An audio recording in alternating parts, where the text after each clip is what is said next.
cadre des festivités commémoratives.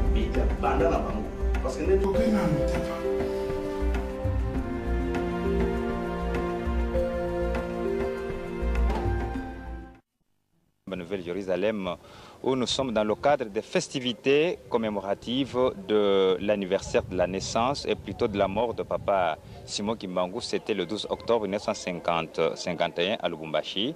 Et des milliers de gens sont montés ici en Kamba pour se rappeler de cet événement. C'est ainsi que nous avons accueilli parmi eux les personnes qui ne sont pas kimbanguistes, mais qui ont voulu se livrer à notre micro. Nous avons ici, à notre côté, le révérend pasteur qui est de l'église protestante. Nous nous réservons de ne pas le présenter, mais lui-même va se présenter. Tolobiete tozali awa na Nkamba Nouvelle-Jérusalem pona ko permettre bato nyonso bako koyoka mayeye tata tozali ko yambalelo alobela biso nde toko pesa yembote pe masolo na lokota oyo bato mingi bako yokaka awa na République démocratique du Congo pe na Toloba Angola en face na parti mususu Angola yangwana papa mbote mingi monsieur le journaliste. Et to koki koyeba ou bien balandi oyo bakolanda biso na ngongo oyo bako koyeba kombo na yo ozali nani? Merci mingi, kombo na ngai naza révérend pasteur Félix Epoati Masevo, nazali licencié na théologie évangélique na Baptiste. Alors ozali na communauté nini na église protestante? Naza na Igreja d'Alliance d'Angola na Kabinda. Kuna na Angola nde mboka na yo? Ezali mboka eba papa na ngai, défunt papa, mais sinon maman aza muto awa na kolili awa na tangili pe awa.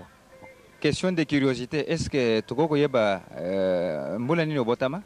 Na botama le 10/10/1959.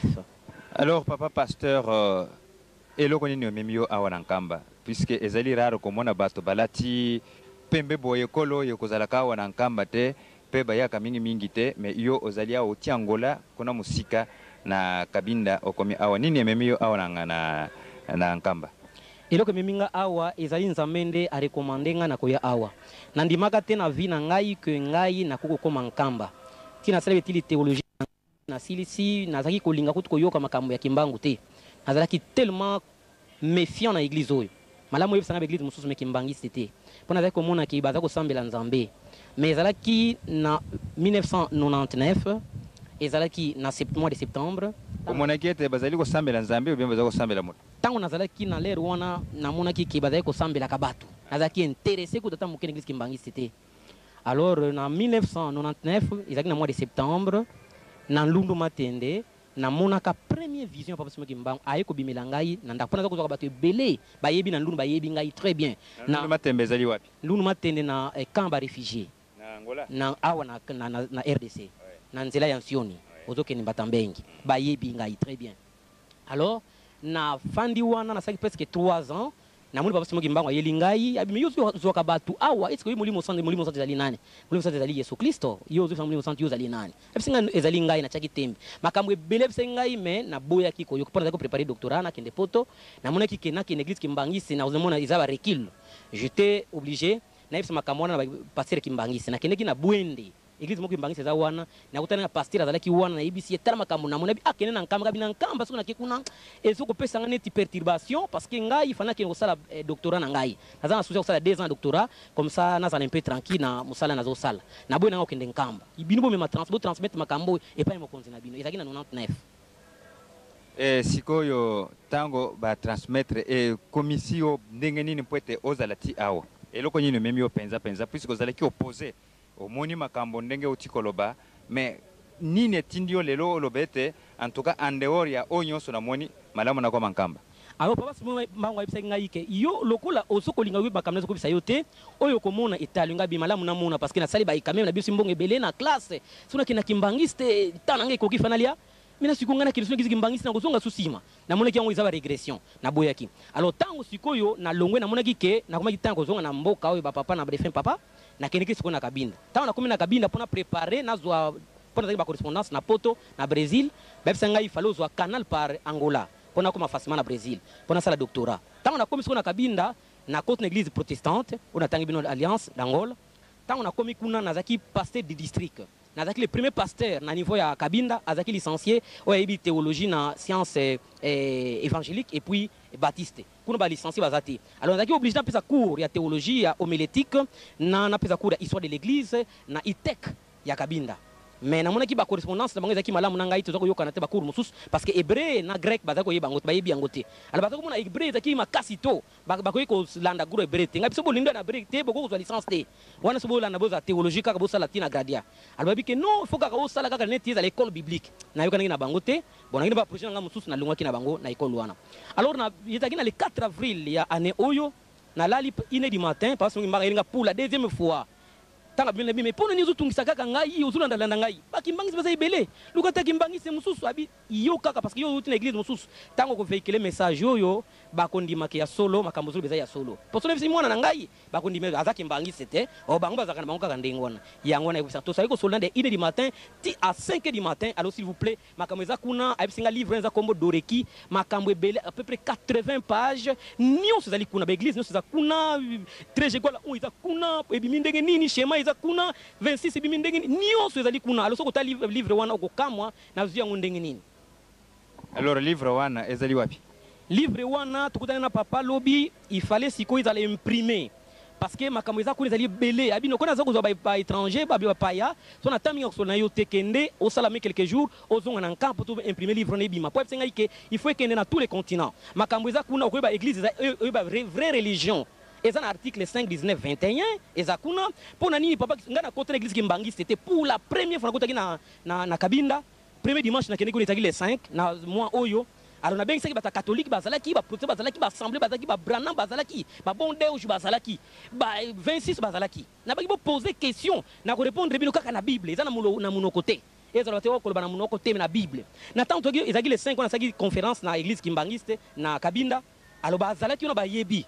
Ba 26 va poser ba question belé na démontrer bango 26 égale 1 bimeli ndenge nini na démontrer bango 13 égale 1 na ba schéma na mono côté ba calculer soko talengo ko kama ndenge nini na zolaki yango et ça ba schéma moko ezali wana papa timo mai ba secret nyonso sur 21 forces na kati na bango ko bana na Dieu le Père Dieu le Fils et le Saint-Esprit na 7 multiplié par 3 et petit.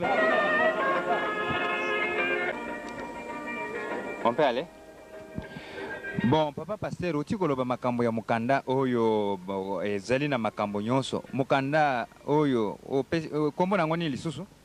Papa Simoki Mbango apesenga kombo alobi fo ezala doreki, c'est-à-dire que D-O-O-R-E-K-I. C'est-à-dire ezala kisa doctrine originelle de la religion kimbangiste. Alors, doctrine originelle du kimbangisme, nani akomi yango? Ngai nakomi yango référent pasteur mais outi message pas papa Simoki Mbango. Donc okomi yango sous inspiration. Sous inspiration. Alors sikoyo ozako yibse biso ete ba religion nyonso ndenge yango ibimeli papa Simoki Mbango alakisio et ayebisio e religion na religion ezali ndenge nini. O ezali ko intéresser biso puisque toki tango zolobete osali conférence na yo kona na Kabinda obengi ba mangomba maso et puis parmi ba mangomba obengi pe 26 égale 1. Elingo banini. Na seki pona nini ezali badiri ya batu ezana Bible kutu te. Oya koko interpeller ngai 26 égale 1 na Bible ezate. Wana ezali ngomba nini? Bon, nazoko mituna ponga pe na côte na église naza mopaya nazoko kama ndenge niko yoka ke 26 égale 1 et uteli wapi. Na tendance na kati na église ki bat nyonso bazo landa yo bayebite ezali na kati na lingomba nini? 26 égale 1 nazo yoka ngoko na église kimbangiste oyo papa Simoki Mbango tinga ezo kama isanga naza impressionné na likambo pona yoka ki na tuba Simoki Mbango nazo ka ba makelele kuna abandi ko seka ndi nazo ko seka yaona seki abina ngai za 26 égale 1 te parce que nyonso na kati adoreki. Donc koseka oyo ezaya yo tezaya papa Simoki Mbango moto aseka ki ndenga za ko tunela ngande za ko senga be yango nazo ko seka. Bon.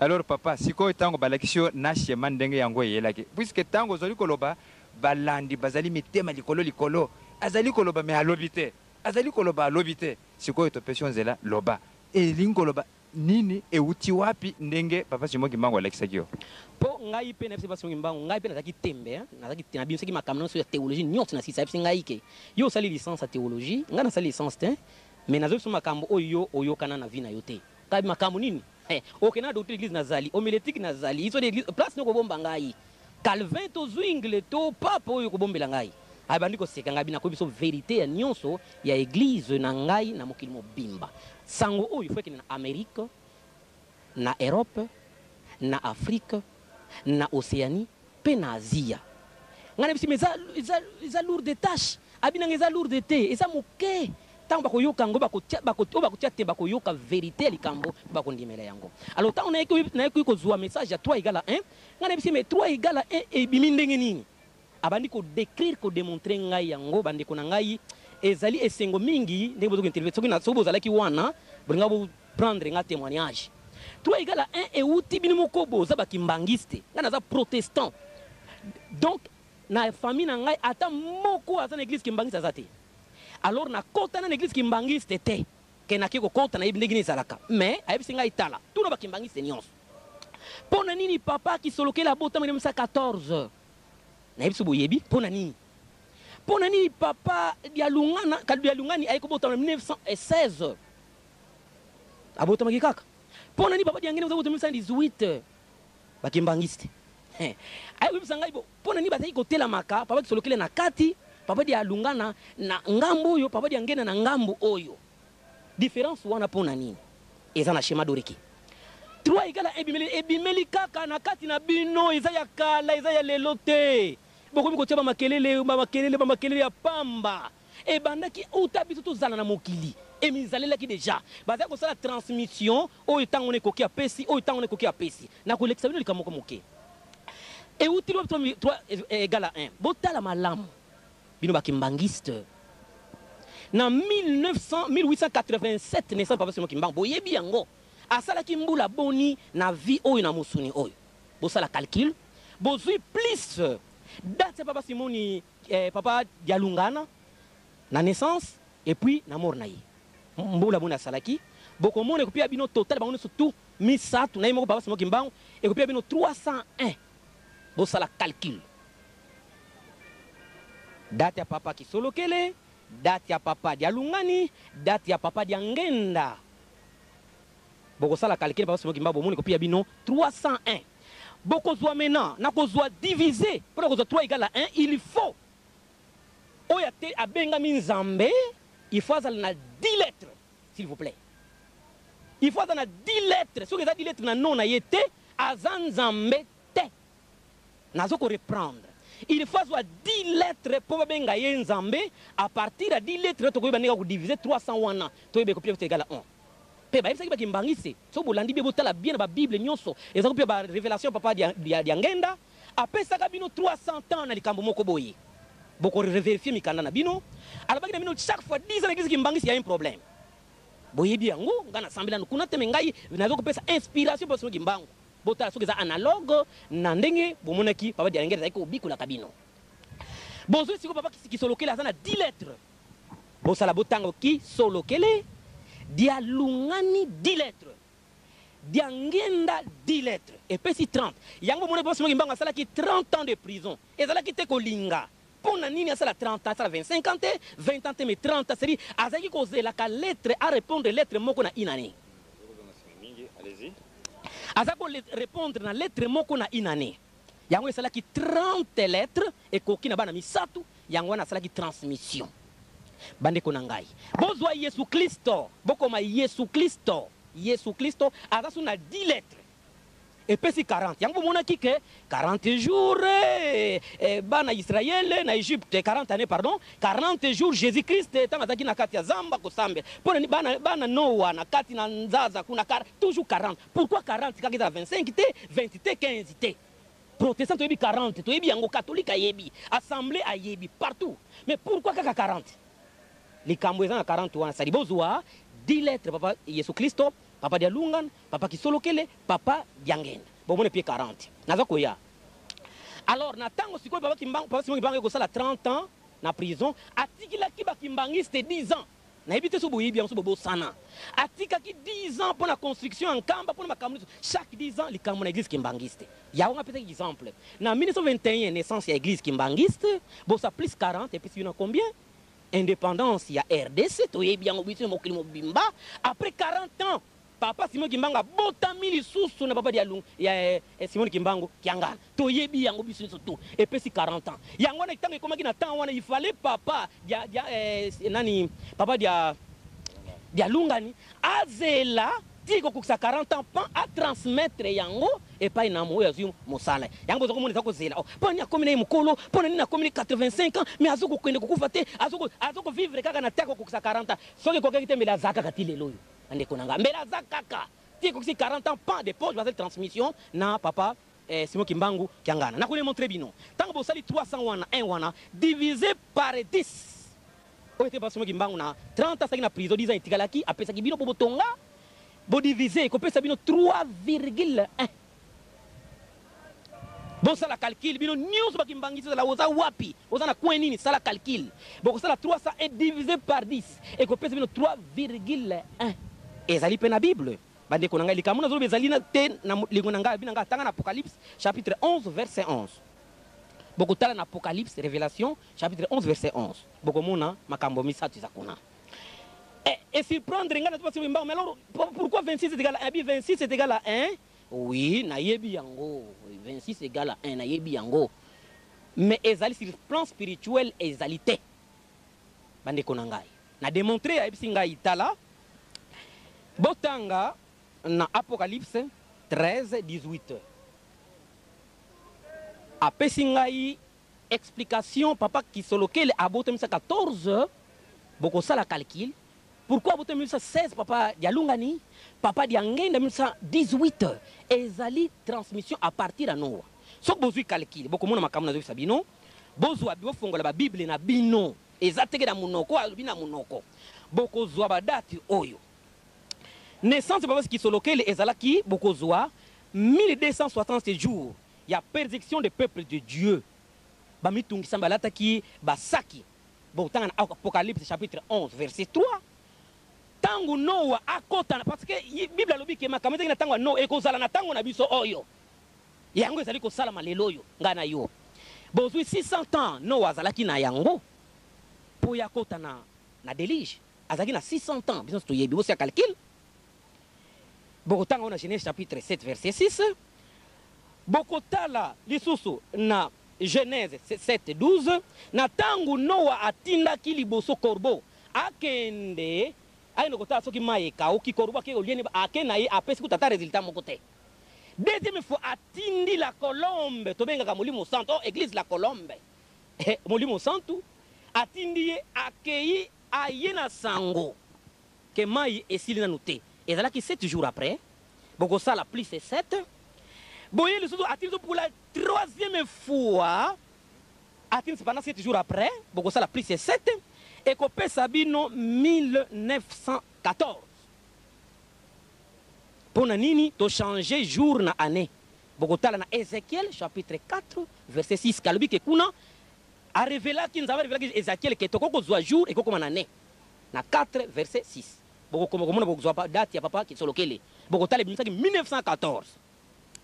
Alors même papa Dialungani beaucoup zoa même 1060 jours plus tango bakoti siko na nzaza wana papa Dialungani c'est-à-dire akokisami Dialungani ngelo ba ke kokisama accomplissement no eki kokoma déjà na 61 601 e bambula botala na Bible bokomona yango bokotala na Genèse chapitre 8 verset 13 boko zoa yango plus et 7 l'œuvre de Dieu est aux bénédictions de l'esprit ezali basali na nzambe bana na nzambe bazwaka bénédiction na 7 jours Bogotala yango na Bible na Genèse 3, Lévitique 25 4 8, Apocalypse 1 20, 8 1 et puis 16 1. Tango bakotaki na Noah bazalaki Noah zaki yemoko bazalaki 8 banana bokosala plus 8 et kopesa bino naissance ya papa Dialungani. Alors 26 égale à 1 et bimeli wapi kaka ndenge wana bande ko nangai ndenge na bino ke ezali na mokana na nzambe bokotala kaka na Apocalypse chapitre 13 verset 18 bozui akotaki pe mutu wana Satan tangu Noah azalaki na 600 ans tangu nzambe bike bokota mwana lobi bango bokota na nzaza ngina bebisa Satan pa kotaki botanga 600 ans ya Noé plus 40 jours azaki na kati ya mai azokende mpe na kati eloko wana plus 26 ekopesa bino 666. Alors bokotanga na Apocalypse 13:18 666 ezali pouvoir ya mutu kuna ezali mbongo ezali koloka ezali nyonso. C'est-à-dire 66 za molimo na nzambe za molimo ya mutu toyebi yango botanga na Révélation chapitre 13 verset 18. Apocalypse. Donc révélation ya Jean ezali na 13:18 bokomona ke 666 bokozwa calcul 600 ya date no wakotaki na ye moko wana Satan et puis 40 jours basalaki kuna plus 26 obozobenga 26 égale 1 et puis 666 na tout ce qui mba pona nini 1260 kotabi bango kuna ni bakapacité na 1260 jours kuna pasi ezate kuna bango mbongo bisengo bazotala nzambe na bango ezali mbongo yango moyeba kosa 1260 jours wana ezali te mais yona ngai il faut to 1260 jours parce que to mona ke to lataki basaki pona ko vivre ba passe ye monaki nzambe na biso yango bomoni ke 26 ebimeli wana bande kona ngai makambo na zo vivre sabino ezali ebele na koko démontrer bino parce que ezali moins 80 pages recto verso ni parce que moi ngai et pourquoi c'est 26 à côté na 70 yesu tango abandaki musala to ebi nyonso abandaki na 70 disciples pona nini batikela ki 12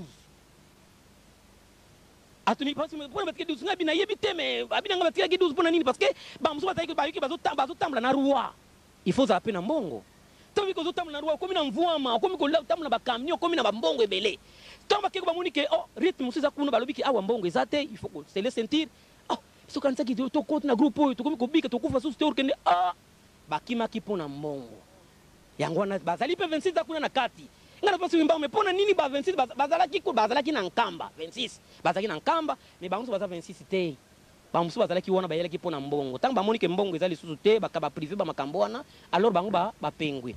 Alors bandeko na ngai à partir ya 5 19 21 ngana tuni bon ndina ko ba église kimbangi c'est la vraie église vraie religion abina ngai tala na 5 19 21 ngabi ndina ko yo 25 ilingo lo banini abandi ko seka ngai alobi église de nyonso ezana mokili mobimba soki ezana article 5 19 21 te tika na yo obala Yesu tala nana zalaka ya tuninga tango obalaka Yesu nana zalaka wana témoin mariage bo salaki parce que kusala mariage il faut zana témoin wana ngaba ndiko on nabandi ko ya jisi ngabi mais ngana zo comprendre parce que expliquer na bien ponga na zo comprendre yo te ozo bana ngazo mulimo santu na zo comprendre ko eloko zo ngazo musabila ngaba ndiko seka bina ngabo yo na no batinda ki Colombe botanga na mission ngabi oui biso Saint-Esprit c'est Jésus-Christ. Saint-Esprit c'est Jésus qui est mon quoi za ibandele azali aza musu azali te azali début yo kaza alpha p oméga a seki ngai abi on savana boité na za d'accord mais démontrer ngai après un exemple mon kabi bon zo la Colombe no watineke la Colombe na utala soki mai kauki yo siko bozwa la Colombe botinda ye na Sinaville ayesema kamezo le kana ville parce que bino résultat ke bo eza kuna ngana bi mais so na bimsi la Colombe ko kima na ye abandi ko seka ngai mais nini la Colombe ba ye ona mulimo santu ngabi mais mulimo santu zalina na abina ngai tala ngai na zuto nga paso ngimana so bino kambo oyo koyokela makambo na zoloba awa te ba église de nyonso catholique protestante. Allez-y. Alors, l'église nyonso makambo oyo oya kotiati makambo oyo ya ye esili. Tant ezali susute pour na moni ke tant comme mokuse pour makambo mingi ezali awa na koko loba mais bolimbisa parce que vraiment ezali belé. C'est 80 pages na koko sita mokolo mokote. Alors papa pasteur ndenge utiko loba toyokete mutu nyonso yazali nzambe. Soki kombo na ezali na 10 lettres te azali nzambe te. Tozo kaka ye moko papa Simon Kimbangu. Na 1922. Comment na ezaki na 10 lettres? Papa Simon Kimbangu azali mwanda. Bozwa nzambe. Nzambe azaka na 6 lettres. Boko mabino stu nzambe. Bozwa mwanda. Eko pe une égalité. Elingo lo bandenge moko na papa Simon Kimbangu kiangani? Papa Simon Kimbangu kiangani azali nzambe.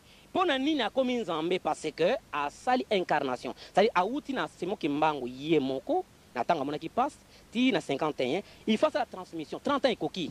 Il faut la sous à répondre na 40 ans après parce que indépendance faut la nan tant ceux qui poinza parce que na Corinthiens chapitre 3 verset 17 et que nzambe azali molimo et si nous ali molimo est-ce que zali kimia et c'est na kimia ezala pour être ya ko botanga wala miba yango na yaki na papa Simon Kimbangu kianga awa ozali na nkamba mbala na yo liboso mbala na kuna zoko kama mbala liboso na yawa nazoko suspecter nazoko kama mboka kuna yo kaka nkamba na leka nanga Kishasa na kenanga matadi tala na kona Kishasa sisi classe nanga Kishasa mena yo kaka nkamba lelo na komi yawa na moni yango vérité bande kuna ngai awa ndiza Jerusalem.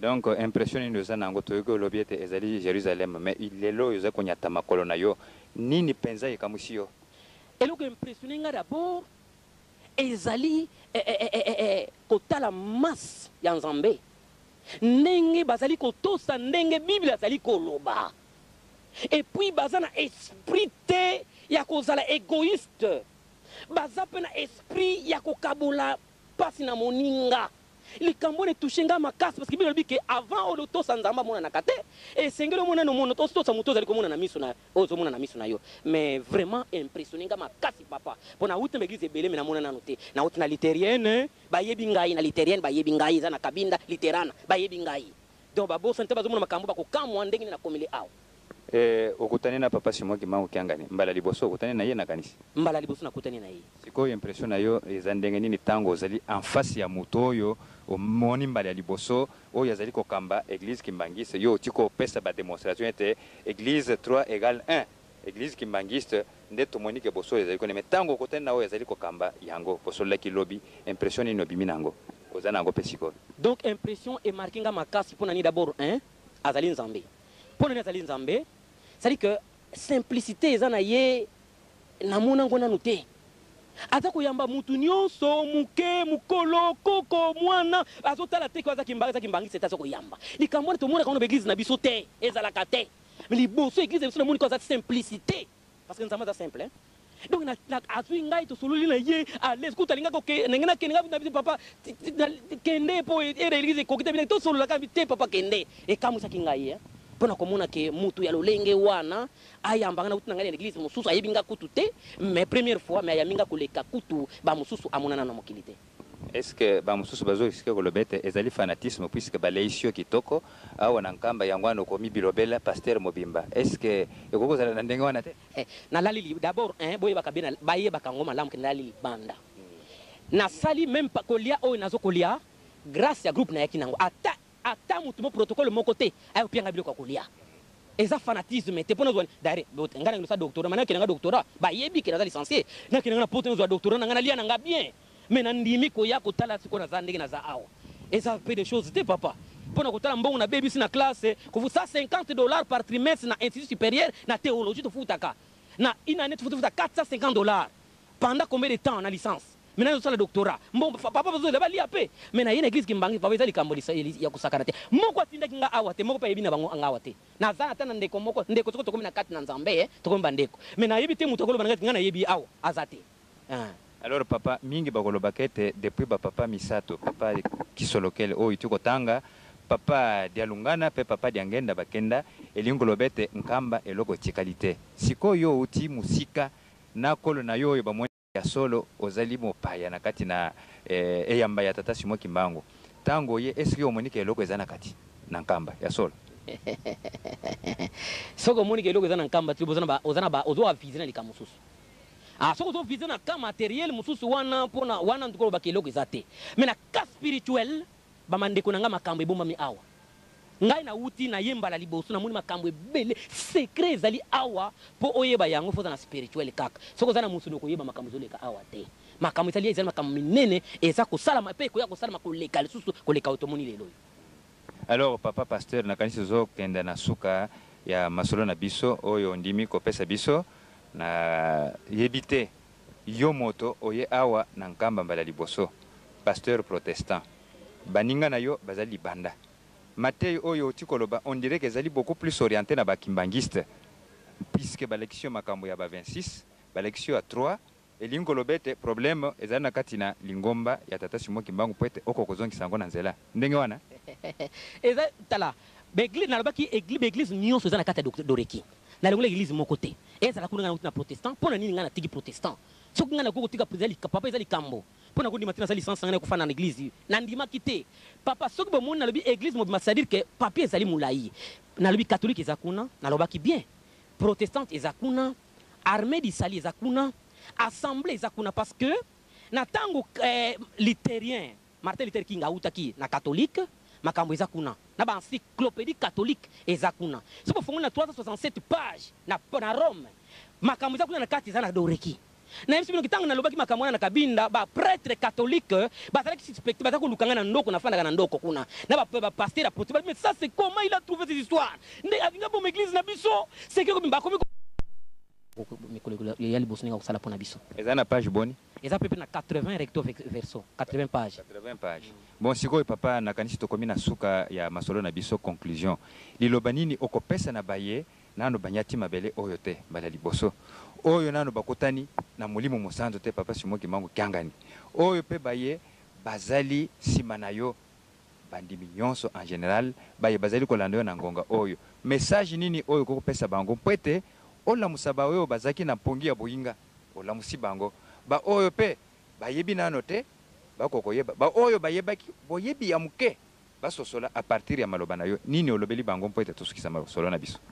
Bon nazali kosenga eza fanatisme te parce que nga na yaki awa pona kolia te na yaki awa pona prestige te d'ailleurs bomuni ngai nafandaki na ngai nye même na église nafanda ngai nye alors na yebi loko na yeli bande ko bazana kuna libanda bande ko na ngai na tu basema kimbango na biso mais batu bazali banda bike libulu eza kuna basi bana batata bande ko bakwena libulu wana bokende ko benda ka moko moko tango ekozala nga na kopesa bakozongisa mabina mabulu wana soki mwasi nazali kuna azipame libela libulu wapi libulu oyo babimi na kati na Jérusalem babimi bakei alors sikopo tango bakei bayibi makambo azali kosala te tango musuba kendeki na prestige bayebaki te toko kokimisa bango toko koboya bango bali bandeko na biso mais tobendaka bango bazonga po ete tango ekozala libulu ekozipama ekozala wana ndeko na ngai soka komona na kati ya libulu soki mwasi loto mobali na kozala kuna liloba ya suka ozana yango mpo ete kokopesa na ibite soki yango nde ya suka ou bien ozana eloko mosusu olingaki oloba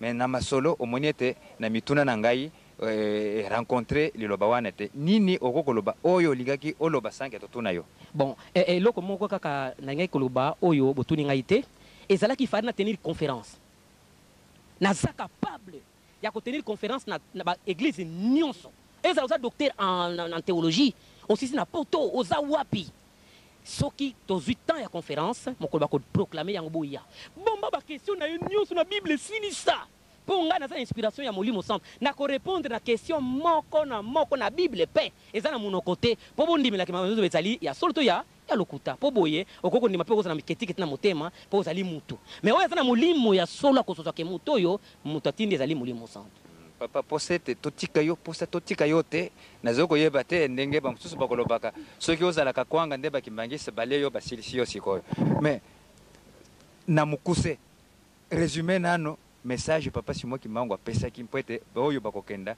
bakokolalela na message wana na nyonso oyo masolo bozalaki nango na mokuse résumé yango mpo ete yango nde ekenda na kati na mabenga na bango na mokuse bandeko na ngai tana kotala papa Simon Kimbangu ezalaki na 1h du matin ti 5h du matin même mwasi na ngai alobi soki okoti na église wana biso na yo libala ezokufa pourquoi parce que comme j'ai na chance ozokende poto sikoyo otiki kokende poto ozokende koregresse kozonga sima église kimbangiste église moko basambelaka batefi mama soki ngai na kokufa mpo na nzambe yo kolemba ngai eza problème te parce que Job mpe azalaki ndenge wana tomonaki te mwasi netanga moni ke Job azalaki na bapasi alinga kima na ye mpo na nzala soki okima nga mpo na nzala kende na yo mais soki olingi tosala mosala na nzambe tokufa nzala po tolonga na kosepela mama eza esengelo mingi kotala babien matériel wana te nde baninga mosusu ya kimbangisi batali bien matériel soki totali bavide bien matériel tokofa na église kimbangisi te tokokima bandeko na ngai tokozala wa te soki totala kaka ke ono libenga itonda ifale bamona yo ba honneur ezalaka na mutu kaka moko ezalaka mibale te nga na mona ngo nanu te même biso na protestant honneur ezalaka na mutu moko président de l'église ye akozwa honneur bino mosusu bapasi koza na nsima même oza na docteur licence na yo outi poto okoza na nsima mais je suis inquiet na kotala ke l'église bakonzi baza ebele oyo akoluka azala mokonzi oyo akoluka azala mokonzi mais nani akodirige moninga ki dirigera ki église okozala ndenge wana te alors nazali kosenga na résumé papa Simon Kimbangu ayebisi ngai boye bandeko na ngai esengo mingi soki tozwa time molai kosolola na bino me posa ezali kaka me makambo eza ebele ya kosolola tanga ngai azalaki tembe nayebisi tembe abi na ngai je vous dis la vérité et la vérité yo osali licence na théologie makambo na nzambe eza mpona badoctorat te eza mpona licence te eza mpona gradia te ye alobi na kopesa mayele na ngai meme na bana mike yango na tiki nanga doctorat wana pour ebika eza yango te doctorat eza wana eza musuni tana koma na docteur en théologie na koluka sikoyo mususu akoleka nga aza te mpo nga na tangi na uti poto yo koloba na nga koloba yo na nani mwana atangi te akokomande nga te or ke molimo eza ndenge wana te meme ozali ya kotanga te soki ozali déjà inspiré na molimo centre okosala yana azali kosenga bakimbangiste bino bolongwe na libulu bomoni ja polele ya nzambe biso touti musika bandeko touti musika so bataba komona secret wana église protestante ndenge utengi na Martin Luther King ebimi baye kozwa bazwingle ba Calvin baye kokabwana ebimi siko ba église ebele mission ekomi combien to totangi combien d'églises protestantes mpona nini mpo kaka bakabwani wana ti mokonzi mbongo mokonzi mbongo alors ndatene komona ke nzambe minanga ke yo panza sango wana tala soko ozali protestant il faut ozala na fondateur ya église nani fondateur ya église na yo opesa kombo na ye a répondre na 10 lettres soki azo répondre na 10 lettres wana te tika kuna molili yaka na mwinda na démontrer bino awa parce que soki omoni ke nzambe wana aza na 10 lettres te azali moponami na ngai te yesu ye moko bobengaka yesu totanga wana protestant yesu azali awa yesu azali nabala yesu mais obala yesu eloko ozakisa yo ke obala yesu kaka verbalement mais tango toye kozwa na analyse spirituelle parce que moyesenga ke makambo ebokomona panza yango na baassemblée barmée disali protestant église ya mokili mobimba mpo bandimela ni ozali awa na ba 15e siècle 16e siècle 17e siècle banda na église de réveil na Wesley afondaki yango ezali na doreki toye na l'église luthérienne Martin Luther King azali awa église évangélique du Congo c'est ya communauté évangélique d'alliance du Congo ezali awa ibango to babandaki yango ibandaki na ba Calvin na ba Zwingli ba panzanaka pona doctrine baza koyokana te toyebi yango Calvin akeyi Zwingli akeyi ekobimisa susu armée disale bimi boyebi yango bien botch autaki na Canada toyebi yango toke na église de réveil tokomi ko ba assemblée muta bimisa Wesley toyebi yango na 7e siècle azana doreki soki botali ba lettre na ye correspondre na 10 lettres te nyonso wana ezali mosuni molimo fa répondre na 10 lettres yaso bino ke bandeko na ngai makambo ezali ebele mais temps eza moke po permettre ngai na conférence na kozwa conférence na koluka monde entier na longoli ata continent moko te oyo ezala docteur na poto oza mundele oza na baquestion posé nga baquestion na korépondre mpe naza fier mpo molimo oza kosala kati na ngai naza kobanga ta motu te oyo aza na kati na mosuni. Ok, merci. Rappelez Doreki et Lingolobani du Sousounini. Doreki ezali doctrine originelle de la religion kimbangiste. Message de Pasimo Kimba. Comment on a eu les sous? Nazali révérend pasteur Félix Poati Masevo, licencié en théologie. Outina. Dans une église, Igreja d'Alliance d'Angola. On a Nakabinda. Nakabinda. Batatana ba mama nakanisi bino nyonso boti kolanda témoignage oyo bauti kopesa na tata pasteur ndenge boki présentation na ye ezali awa na nkamba Nouvelle Jérusalem epai wapi toyaki na ntina ya milulu ya botiki nzoto ya papa Simon Kimbangu na 1951 et puis mbotama ya papa Simon Kimbangu Kiangani bino banso topesi bino merci na ndenge bo pesaki biso mato impe miso na bino et topesi pe merci na papa Tony Lukoki, Oyazaki, na caméra. Révérend pasteur, je crois que vous avez longuement parlé, c'était en lingala, mais il y a des réclamations de ceux qui ne comprennent pas le lingala, mais qui peuvent comprendre soit leur dialecte, n'importe quelle langue, mais nous avons préféré parler dans la langue officielle de la République démocratique du Congo, particulièrement le français. Pouvez-vous quand même vous résumer dans tout ce que vous venez de dire dans la langue officielle du pays? Merci de m'avoir accordé la parole. Je n'ai pas tellement beaucoup à dire aux chrétiens. Seulement que je voudrais un peu mettre en bref ce que j'ai pu raconter ici. C'est-à-dire la définition de la Doreki, nous pouvons la prendre et écrire. Doctrine originaire de la religion kimbangiste. Le but de cette religion, corriger des opinions populaires erronées dans les groupes religieux. Message propre à Papa Kimbangu, il me dit: les Kimbangistes, prenez-vous garde à ce qui cause des divisions, scandalise mes enseignements. Éloignez-vous d'eux, car de tels hommes ne servent pas Dieu, mais leur propre ventre. Et par des paroles douces et flatteuses, ils séduisent le cœur des simples. Romains chapitre 16, versets 17 à 18. Chers lecteurs kimbanguistes, ces livres voudraient, par la bénédiction du Papa Simon Kimbangu Kiangan, par la certitude de la vie éternelle de son envoyé spécial Simon Kimbangu, Priez tout en lisant silencieusement et demandez à moi là d'en faire un moyen de vous conduire, de comprendre cette vérité par le Saint-Esprit de diverses religions trompeuses, précipitées comme étant des vraies religions. C'est ainsi que, ici, Papa Simon Kimbangu a voulu me déceler quelque chose de spécial. Et moi, je n'étais pas tellement d'accord de ce qu'il me disait auparavant. Parce que quand il m'a fait voir à la révélation, première révélation, en Lundu Matende, en 1999, j'avais pu refuser. Je dis que non, je veux faire mon doctorat, je ne peux pas aller encore faire kimbanguiste et tout ça. Non, chercher un kimbanguiste, pourquoi pas une autre personne. Alors ça m'a créé un peu de problème, tout ça là, je refusais. J'ai dit boycotter. En 2004, c'est-à-dire le 4 avril, que j'ai reçu Kimbangu de nouveau, il est venu me voir, il m'en a parlé. Il m'a dit, si vous refusez de dire ce que je vous dis, vous verrez ce qu'il fallait voir. Alors moi, je dis, moi je devais aller faire le doctorat au Brésil. Il dit que tout ça, ce que vous faites là, ce n'est pas ça. J'étais choisi. Il fallait raconter ces histoires-là dans tous les continents. C'est-à-dire que le continent d'Europe, d'Amérique, d'Asie, Océanie et puis Afrique. Quiconque croira sera sauvé. Celui qui boycottera sera mis dans les trous. Alors, j'ai été content de trouver des choses qui me disaient, alors que ça ne trouvait même pas dans les cours que j'avais reçus dans la théologie. J'étais suspecté quand il me disait que mais qu'est-ce que le Saint-Esprit? Je n'ai pas pu répondre. Je dis que le Saint-Esprit, c'est Jésus-Christ. Il dit Jésus-Christ. Il a ri, il a beaucoup rigolé. Le Saint-Esprit, c'est Jésus. Mais vous dites la colombe, il y a des fois.